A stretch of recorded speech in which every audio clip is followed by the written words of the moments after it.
육군 부대에서 평소에 훈련 잘 안 하지만 우리 부사관들이 10년, 20년 근무한 부사관들이 우리 새로 들어온 신병보다 훨씬 전투를 잘 하는 것과 비슷한 논리입니다. 이렇게 지금 북한은 모든 전쟁 준비를 완료하고 900만 명을 무장시키고 있습니다. 그리고 3개월 동안 단기 속결전 할 수 있는 모든 준비를 갖추고 있습니다. 근데 여러분 아시다시피 우리 좌파 정권 신전 동안에 특히 노무현 정권에서 우리 군을 어떻게 만들어 놨습니까? 주적 개념을 폐지해서 우리 장병들의 정신부장을 해제시켰습니다. 그리고 국방개혁 2020을 추진하면서 우리 군을 정보화, 과학화한다는 명분 하에 2년 복무하는 우리 사병들의 복무기간도 많다고 1년 6개월로 줄여놨습니다.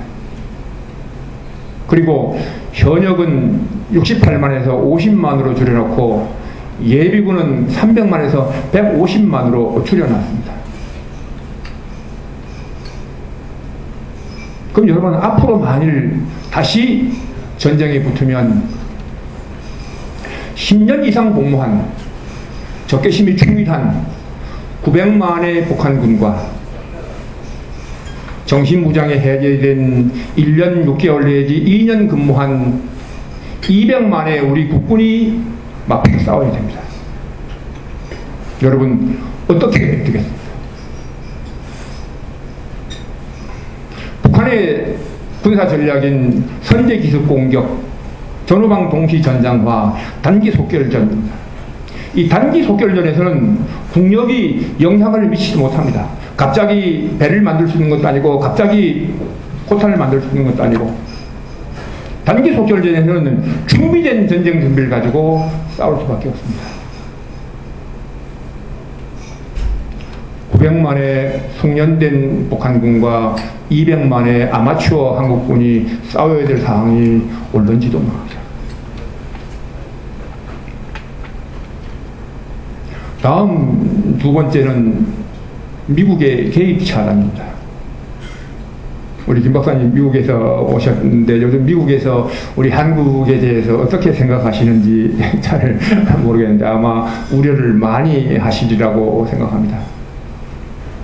6.25 전쟁에서 북한이 느낀 교훈 중에 가장 뼈아픈 교훈이 주한미군을 철수시키고 미국이 개입하지 않는 것으로 오판하고 남침했는데 미국이 개입했기 때문에 실패한 겁니다. 사흘 만에 서울을 점령하고 한 달 만에 낙동강 방어선까지 진격해서 95%의 우리 전 남한 국토를 석권했지만 미국이 개입해서 메가더 장군이 인천 삼국작전을 성공하고 북진하는 바람에 북한은 실패했습니다. 따라서 6.25 전쟁이 끝난 이후에 북한은 앞으로 남침했을 때 어떤 경우에든 미국이 개입하면 안 된다는 것이었습니다. 따라서 어떤 방법으로든 미국의 개입을 막아야 되겠다 하는 것이 북한의 두 번째 전략이었습니다. 그것을 위해서 아까 말씀드린 대로 제일 먼저 배치한 것이 잠수함이었습니다. 그리고 60년대 초부터 핵을 개발하기 시작했고 78년부터 탄도미사일을 개발하기 시작했습니다. 따라서 여러분 아시다시피 이 탄도미사일을 가지고 지금 스커드-C를 개발해서 부산을 공격할 수 있는 미사일을 작전 배치했고 노동 2도를 개발해서 일본 열도를 때릴 수 있는 미사일을 작전 배치했고 요즘 3000km 이상 나가는 중단거리 미사일을 개발해서 오키나와를 때릴 수 있는 미사일을 작전 배치했습니다.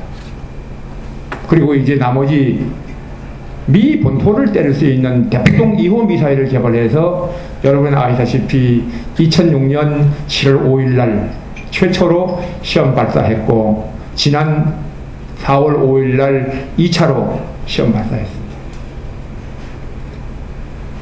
2006년 7월 5일 날 대포동 2호 즉 미 본토를 때릴 수 있는 미사일을 시험 발사하면서 여러분들 기억하실는지 모르겠습니다만 그때 부산을 때릴 수 있는 스커드와 일본을 때릴 수 있는 노동미사일을 동시에 7발을 발사했죠. 그죠?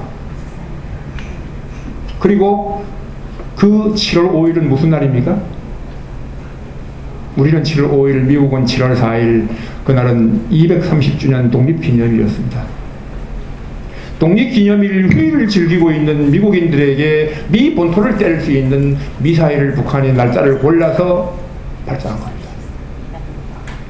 그것은 북한이 의도적으로 미국 국민들에게 우리가 당신들이 한국 문제에 앞으로 개입하면 당신들을 때릴 수 있는 미사일을 가지고 있다는 것을 시위하기 위한, 미국 국민들에게 각인시키기 위해서 의도적으로 그 독립기념일을 정했던 것입니다.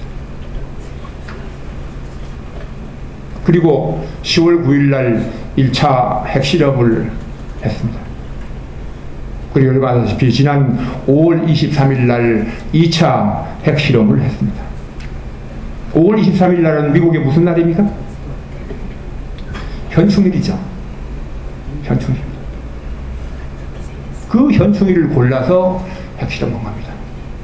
독립기념일 날 미국을 때릴 수 있는 미사일 발사를 하고 현충일 날 미국으로 보낼 수 있는, 미국을 위협할 수 있는 핵실험을 한 겁니다. 이제 미국에게 한 번 더 문제에 개입하지 말라 하는 겁니다. 여러분들 지난 1990년도 초부터 북한 핵 문제가 국제사회에 이슈가 된 이후에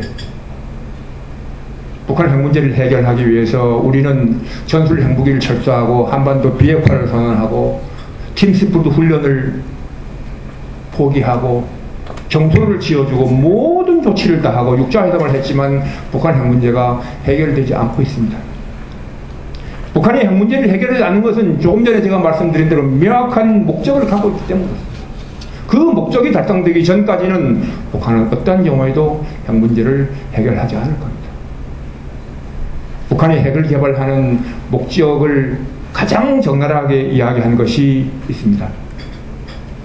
2006년 10월 9일 날 북한이 핵실험을 하는 이후에 탕자시환 중국 특사가 김정일을 방문했습니다. 거기서 김정일한테 핵을 포기하라고 했을 때 김정일이 이런 말을 했습니다. 한반도 비핵화는 고 김일성 주석의 유언이고 나의 목표다. 우리는 미국과 평화공존을 바라며 미국과 평화공존할 수 있다면 우리는 한 발의 핵병기도 가질 필요가 없다고 말했습니다. 여러분 이게 무슨 말입니까? 미국과 평화공존할 수 있다면 우리는 한 발의 핵병기도 가질 필요가 없다. 다시 말씀드리면 이 핵무기를 가지고 주한미군을 철수시킨 이후에 당시 남침했을 때 미국이 한반도 문제에 개입하지 않고 평화공존한다면, 그래서 우리가 이 핵무기로 적화통일을 한다면 그 이후에는 우리는 한 발의 핵병기도 가질 필요가 없다는 겁니다. 즉 김일성의 유언은 김정일에게 이 핵무기를 가지고 주한미군을 철수시키고 미국의 개입을 막고 적화통일을 하라는 것이 김일성의 유언이었고 마찬가지로 현재 김정일이 목표입니다. 그런데 우리는 좌파 정권 10년 동안에 북한의 핵무기 개발은 자유수단이고 미국과의 관계고 우리하고 관계없는 것처럼, 미국의 적대시 정책 때문에 북한이 핵을 개발하는 것처럼 우리 국민들을 오도했습니다. 북한의 핵무기는 북한이 대남 무력 적화 통일 전략을 포기하지 않는 한 절대로 해결되지 않으리라고 저는 생각합니다.